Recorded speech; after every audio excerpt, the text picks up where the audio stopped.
Hi everyone, it's Niger Finance Diary once again, and today we are going to be talking about how to get started with investing. So, have you ever asked the question, I want to start investing, but I don't know how to go about it? Alright, so in two simple steps, I'm going to be explaining how to get started with investing. One, you have to decide if you are an active investor or a passive investor. By that, I mean your investing strategy. Is it going to be an active investing strategy or a passive investing strategy? Now, if you're an active investor, it means that you are going to be somebody that is focused on buying ETFs. Now, by ETFs, I mean the electronic traded funds. And what is the electronic traded funds about? Okay, in the US stock market, we have ETFs, electronic traded funds. To use a very simple example, I am going to make use of a basket that has a lot of fruits, and we are going to make use of this fruit to get smoothie. Yeah, you know the fruit smoothie, yeah? So we're going to make use of this fruits to produce a smoothie. So now let's look at it. Let's say you have pineapples, you have bananas, you have oranges, and lots more in that basket.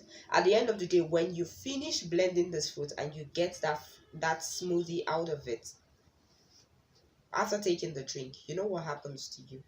You have so many nutrients in your body. So in the same vein, an ETF is more like a basket of so many individual stock put together in one stock.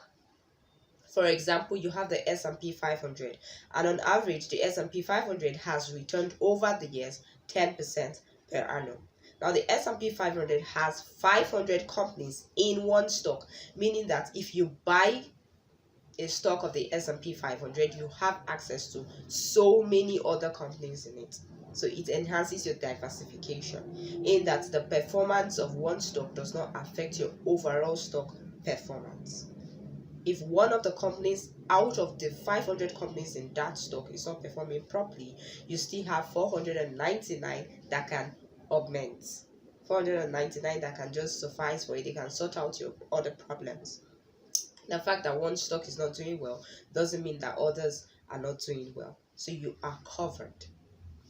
That's more like a passive investor. So a passive investor is someone who is focused on buying the ETFs and all that. You're not actively in the market. You buy those ETFs for the long term because you know that you are covered in terms of your risk management, because the performance of one stock does not affect the overall performance of your entire portfolio. Going further, the next is active investing. So active investing entails individual stocks, which is more risky, yes, because if you buy an individual stock, let's take for instance you're buying the stock of Apple. If Apple shares go down, your profits drop as well. Do you understand? Unlike the passive investing, whereas if you buy the S&P 500, even if one of the companies has a decline in earnings, it does not affect the overall performance of your portfolio. But in active investing, once there is a decline in your stock, there is a decline in your profit.